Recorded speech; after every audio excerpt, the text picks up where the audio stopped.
Our topic for today is the beam element. We're going to start out with classical Euler-Bernoulli theory, study that, and then learn how to develop a finite element based on that theory. Then I'm going to extend into 3 dimensions and show how that same beam can carry axial forces and torsion forces. At the end, I will review some thin-walled ideas and for torsion of open cross-section beams, but we won't hit that very hard because it's an advanced topic, and we'll mostly concentrate on what is often called the simple beam, which is the Euler-Bernoulli beam. Let's spend some time looking at classical beam theory, which for us is the Euler-Bernoulli theory. The reason is that now, as you're a practicing engineer, it might be a good time to review this theory, and some people will learn it perhaps better in the approach that we're doing, which will be based on energy rather than the older equilibrium ideas. Let's consider a straight, slender prismatic bar shown here. We'll look at the XY plane so that we're really thinking of planar bending of bars. We don't worry about axial or torsional forces at present. Those can be added in later in a linear way in our element. The bar is considered to be compact, and that is that it's either a solid bar or perhaps a square tube, thick-walled tube.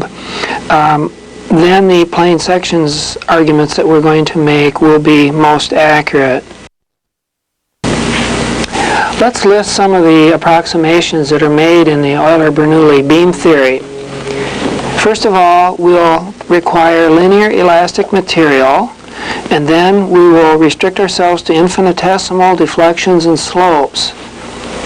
Thirdly, we'll make the plane sections assumption, that is, that plane sections that are initially perpendicular to the beam will remain that way after deformation. And this means that you don't have any shear deformation. Beams that do have shear deformation are called Timoshenko beams, but we're not interested in that theory right now. The fourth assumption is that we will not include the z direction for any important quantities, and we won't allow stress and strain to depend on the z direction. There won't be any loading in the z direction. It will turn out with these assumptions we can study with great accuracy bodies that are slender with compact cross-section, and the slenderness ratio should be 10 to 1 or greater, and the cross-sectional area should be compact, and that is close to a square, but I would be comfortable easily going out to a 2 to 1 ratio of height to width or width to height. An important concept in beam theory is that of how the beam, initially straight, curves into a circular arc when end moments are applied. I'll show a figure of that here.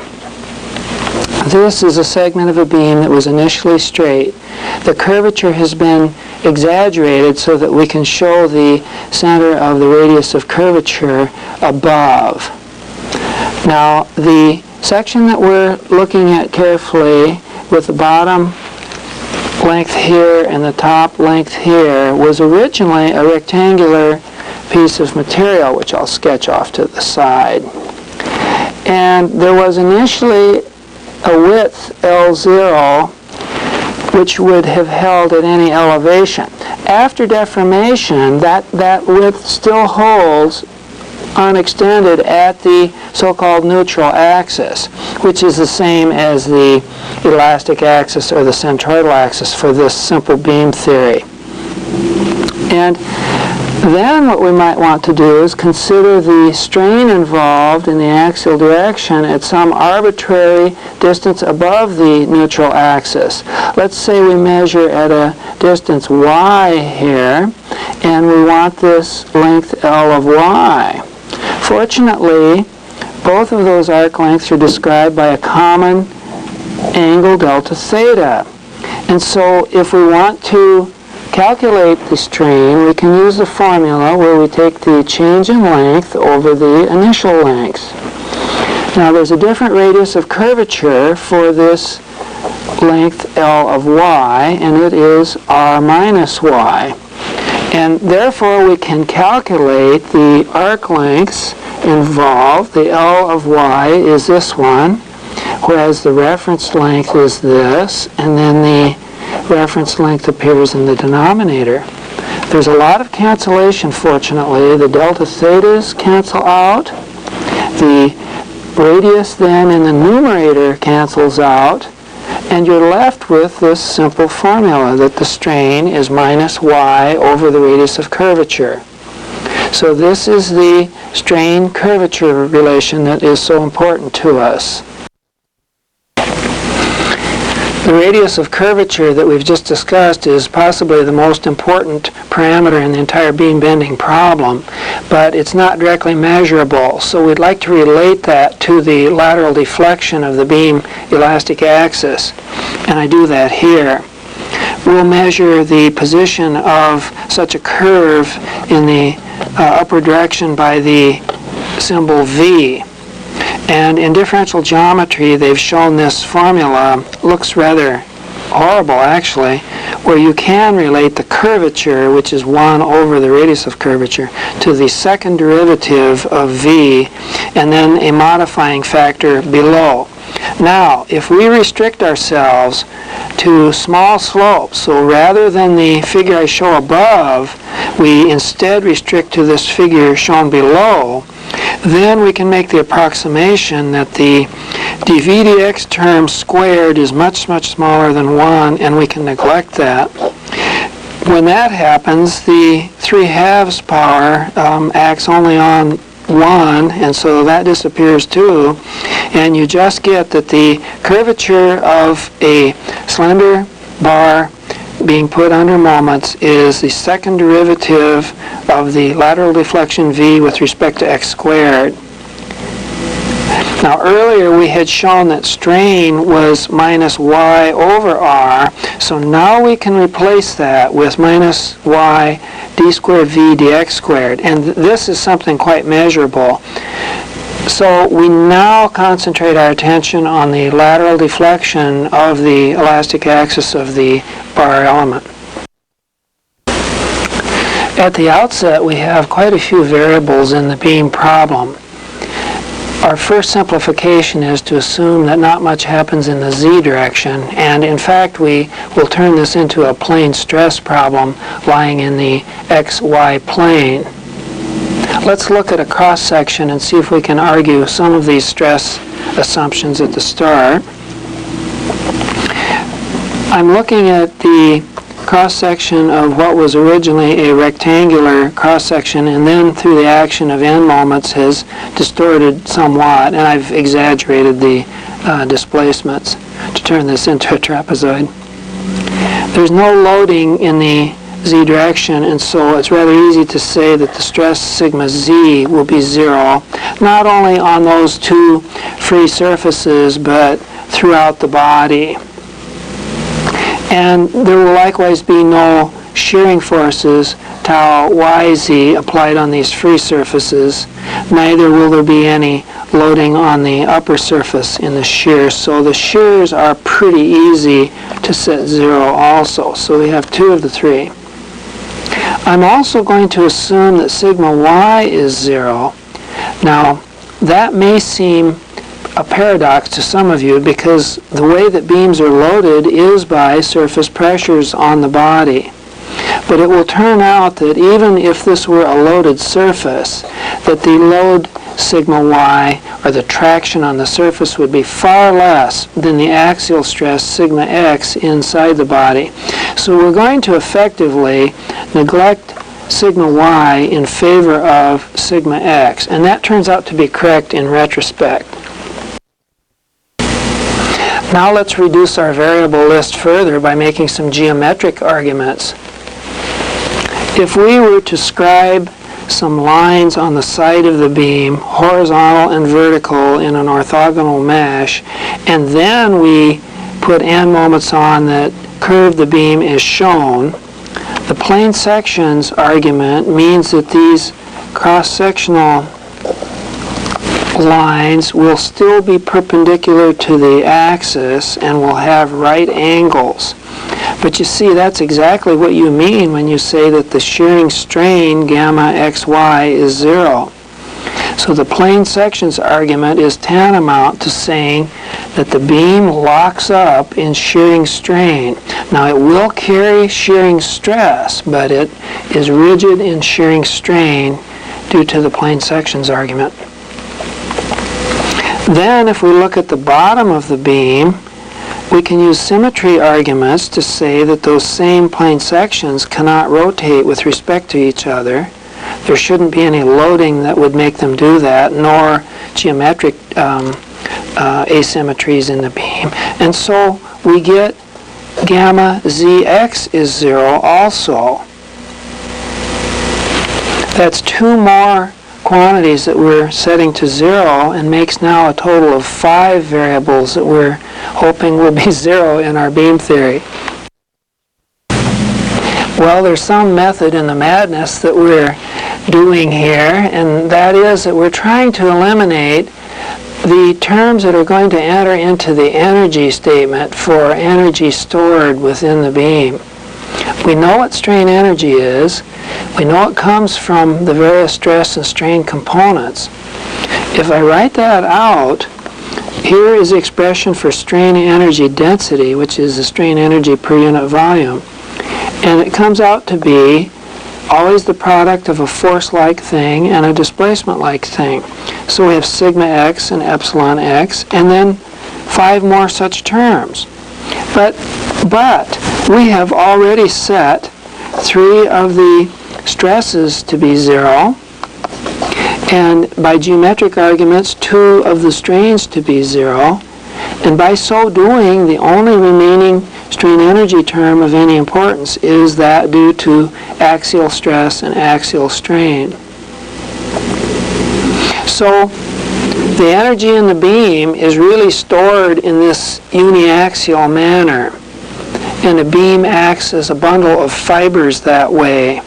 They are maintained in a relative position by the shear forces. In fact, you have locked up the body in shearing deformation so that these fibers are able to carry substantial loads acting only in axial tension.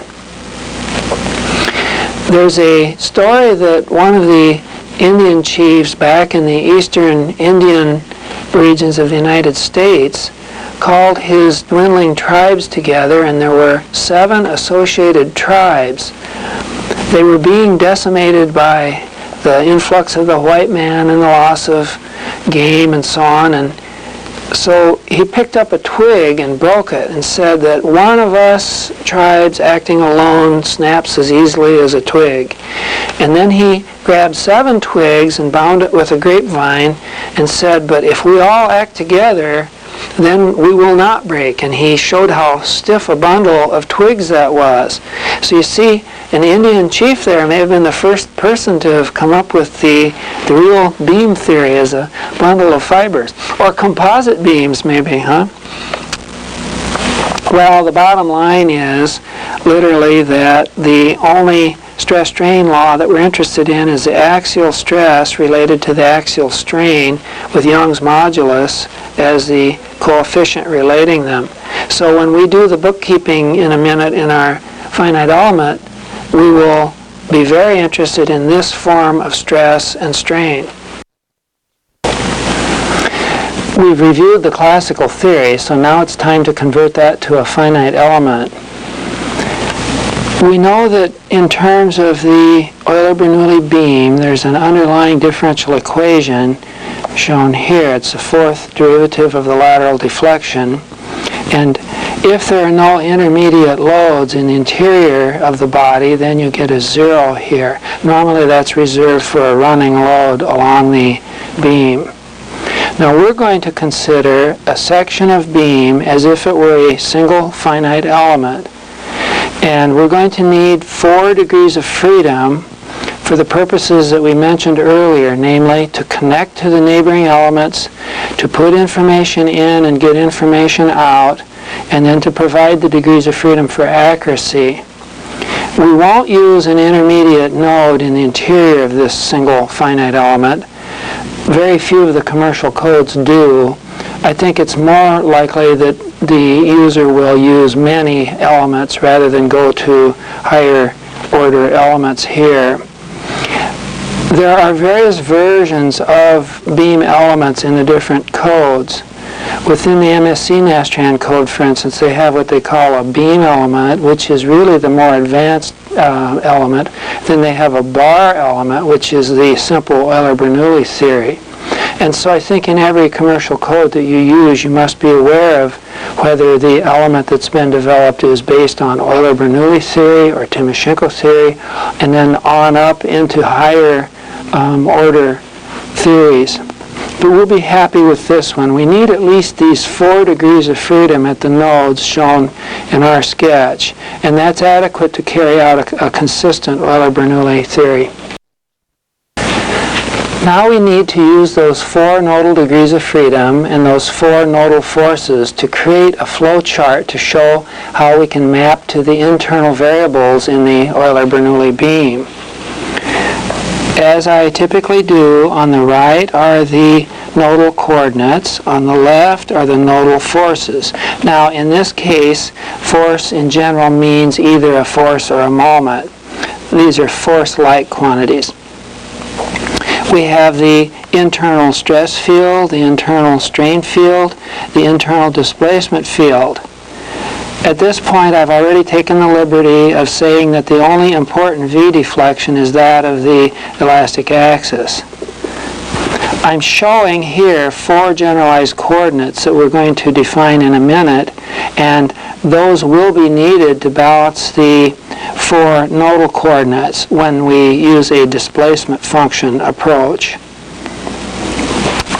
In our previous discussions on classical theory, though, we were able to show that 3 components of stress were 0 due to the peculiarity of this slender body and the fact that it's moving in a vertical plane. And then we also, through the plane sections argument, showed that these 2 strains were 0. Now the stiffness matrix that we develop is primarily a function of strain energy caused by motion of the nodes. And because we have zeroed out one or the other of all 5 of these pairs of quantities, that means that we only are left with one significant energy pair, namely the axial stress and the axial strain here. Furthermore, and I show this at the bottom of the page, we also found that the axial strain depended through the curvature relation on the second derivative of the lateral displacement of the beam's elastic axis. So that means I can get the remaining interesting energy pair by mapping solely from the lateral displacement V. And so we're going to simplify this chart and have these 4 generalized coordinates feed into the V displacement. We're going to have the V lateral displacement feed into the axial stress and strain. Now the relation, the mapping in this gap is easily filled by Hooke's law for uniaxial strain. Let's look at the simplified flow chart. Here we have still the 4 nodal displacements and the 4 nodal forces. But we've simplified in the stress-strain area. Here we show the Hooke's law that's relating axial stress and axial strain. That would be a fiber stress and strain. Here's the mapping that relates the strain to the lateral displacement, and that's basically a curvature law. We're going to introduce 4 generalized coordinates in a second, and of course then they define a phi matrix or a displacement function matrix. And lastly there's the H matrix, which is basically a trick that relates the generalized coordinates to the nodal coordinates. Our goal, of course, is to find the overall mapping from end to end, this K stiffness matrix. Now, in this particular derivation, I'm going to start by using a displacement function rather than the shape functions, and then we'll find the shape functions later as an intermediate calculation. And the reason that we're choosing 4 generalized coordinates is to match the 4 nodal coordinates. Furthermore, because the solution, the differential equation solution to this problem, which is known a priori, would be a cubic if there were no loads distributed internally on this element between the nodes. And so this is an exact solution for an end-loaded beam element. And then it will only be approximate if you have a running load in the interior of the element. Then I can put that in a matrix form where we have our phi matrix, our displacement function defined here. Now we need to evaluate the H matrix. This involves a trick, and that is to evaluate the internal field displacement function at the nodes. When you do that, you get a relation between the generalized coordinates and the nodal coordinates. I show that here where we say that the lateral displacement at the left end of the beam equals the field displacement evaluated at 0, at x equals 0. Here you have, likewise, that the rotation at the left end of the beam equals the derivative or the slope of the field displacement evaluated at 0. At the right end, we get the same kinds of relations that the lateral displacement at the node must equal the field displacement evaluated there, and likewise the rotations must match. We're using a logical idea here for infinitesimal displacements, that the angle theta, which is basically in radians, is the same as the first derivative, which is a slope really. It's really a tangent value here. And that's true for the infinitesimal values that we have. So there is a small approximation buried in this, the equivalents that we've made here, but it's consistent with the basic Euler-Bernoulli theory. Now I can set those 4 equations into their proper coefficient form shown below here. And for instance, in the first equation, V at A, which is lateral deflection at the left end, means you evaluate that displacement function for x equals 0. And when you do that, the term that was once x and x squared and x cubed drop out, leaving you that VA equals Q1. An evaluation of the other quantities gives you the same sort of pattern, and then you get this matrix H that we're interested in. I'll just present the results for the inverted H matrix. Nowadays this can be done with the symbolic mathematical programming packages such as Mathematica and Maple, and I'm finding more and more students will do that sort of thing in the classroom situation.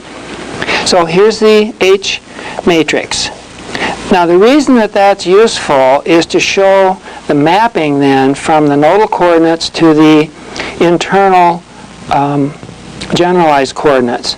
And you can make use of that then to create the shape functions. So it's at this point that we can now use our assumed displacement function with this trick of finding the H matrix to create the shape functions themselves. And I've done that multiplication and put it here. Now these polynomials each have the character that they have a unit value at their home degree of freedom and a 0 value at the other degrees of freedom. I'll plot the 4 shape functions for you. Here they're shown on the interval 0 to L. We'll commonly use the length of the beam as the capital L. The first shape function has this unit lateral deflection, but 0 slope. Now that's kind of important to realize that there are now 2 variables per node. And so it has to have 0 slope there, and then 0 slope and deflection at the other end. The shape function N2 has a unit rotation, which I've taken to be 1 radian, and then it has this nice cubic function here that drops back to 0 slope and 0 deflection at the right end. Now I have actually scaled these shape functions on a plot package such that they're accurately scaled. However, there is a length scale involved. In other words, the rotational shape function that I've shown could be made of different size than the translational shape functions. So I give a length scale below here just to let you know that. I didn't realize that myself in teaching this material for some time. But there's an arbitrariness then in how you can normalize these quantities. But the general shapes are of interest, and you can see how the rotational and the translational shape functions have a little different character. What we've been doing is finding the components of that flow chart that we showed. Now let's continue and find the strain matrix. This is also going to help us in mapping, basically going from right to left on the flow chart. And we get the strain matrix by multiplying the strain displacement law times the shape function matrix, which we just found. The strain displacement law for the Euler-Bernoulli beam is basically a curvature relation with two derivatives on x. And the shape function was a cubic polynomial in x. So this differential operator will knock it down from a cubic to a linear function. So we can say that strain is a linear function of the x-coordinate. It also involves the y-coordinate. And of course, the strain linearly changes as you move away from the elastic axis. Well, our greatest formula in this class has been the stiffness law developed by the energy approach. And we now have the ingredients. We have the geometric law B, which is our strain. We have the material law G, which really is only the Young's modulus in our case. And if we can integrate that over the volume of the element, we'll have the stiffness matrix. Now, interestingly, the integral over the cross-sectional area, which for us are the y and z coordinates, will cough up the moment of inertia.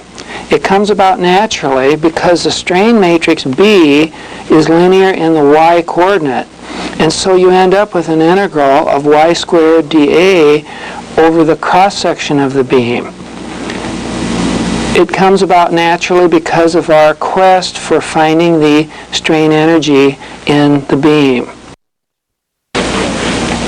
The integration involved for the stiffness matrix takes several hours to work out for all the components.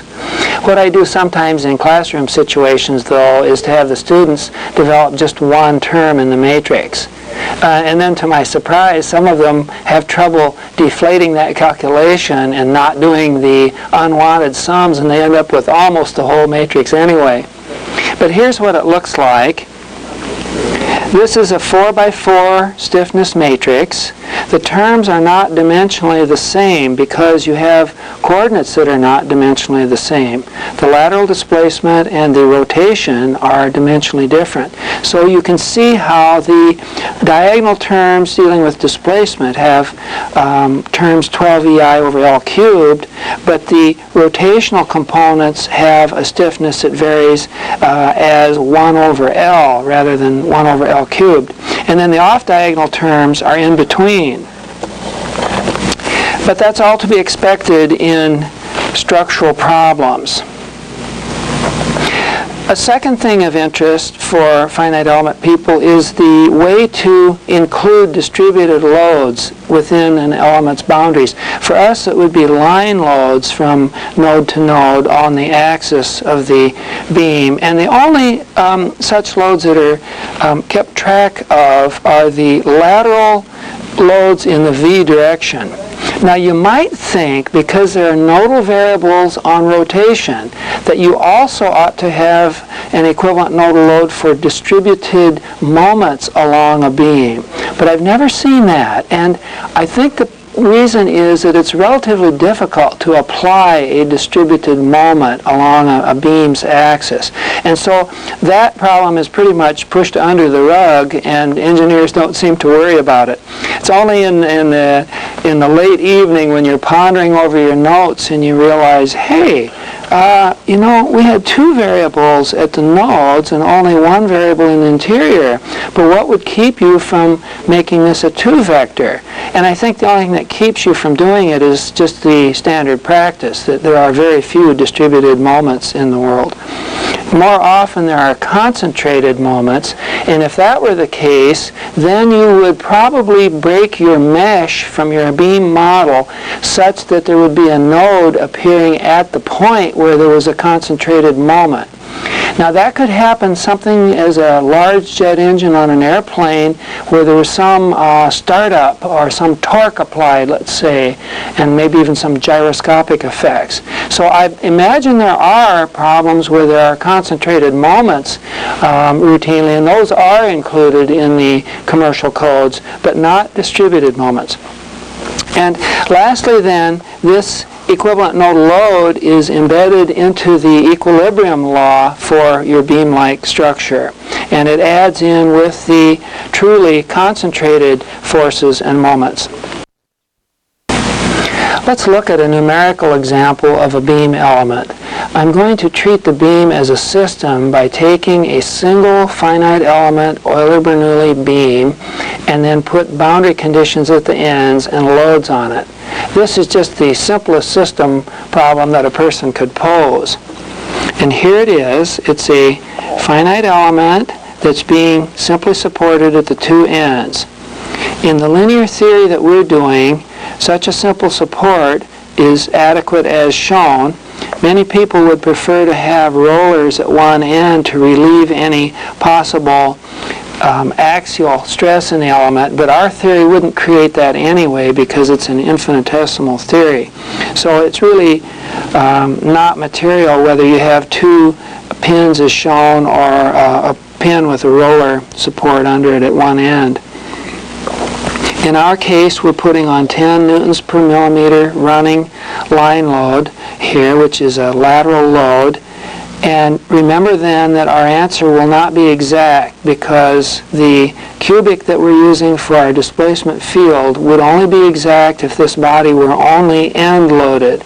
But we do have loads in interior. What we're going to try to find are the rotations at the ends of the beam because those will be the only remaining unknown deflections in the problem. If we wanted to go further in a stress sense, we would then ask for internal stresses and so on, and those could be recovered from the displacement information. I'm giving down below the material and geometric properties for this system. Our solution will involve the determination of the stiffness matrix, the equivalent nodal loads, and then the solution of the discrete set of equations. The stiffness matrix is shown here, and it's just a collection of constants that we obtain by putting those physical constants into our symbolic law for the stiffness in the xy plane. Then the equivalent nodal loads are found by integrating the shape functions transposed by the running line load. The shape function transposed becomes this matrix below. It's a cubic and then multiplied by the running load. Now I won't do that integration in detail because it's boring, but you come up with these numbers. And my claim is that it would be very hard for an individual to have anticipated that that line load would have had these, particularly these moments, these equivalent moments at the nodes. But the original distributed load should have much the same effect as this set of concentrated loads. And of course that's where the name equivalent nodal loads comes in. For our case, this is really crucial because had we used lumped loads and moved that distributed line load out equally to the nodes, we would have had no displacement field at all. There wouldn't have been any moments at the nodes under the older lump load concept. I'll sketch the equivalent nodal loads as they would appear on the beam element. Here you can see them, and notice that the lateral loads are what you would expect because it was a 1 meter long body and had 10 newtons per millimeter, so you really had 10,000 newtons acting. And so the lateral load has followed your intuition as to what a distribution of loading should be become as it's concentrated at the nodes. But it's these moments now that are not rational. They've only been determined through an energy balance. And the idea is that for the given cubic polynomial, this is the best n moments that you can possibly choose to represent that original distributed load. So that particular set of loads is put into the equilibrium law then on the right side and adds in with the support reactions VA and VB that are shown here. Now there are no external support moments because they're pins, so we have zeros in those locations. Likewise, I've put 0 at these two locations for the displacements at the two nodes. So we have now converted what was once a continuum problem into a discrete problem.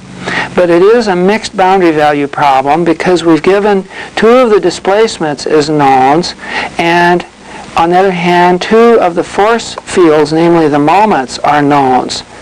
And then we have to find the other quantities.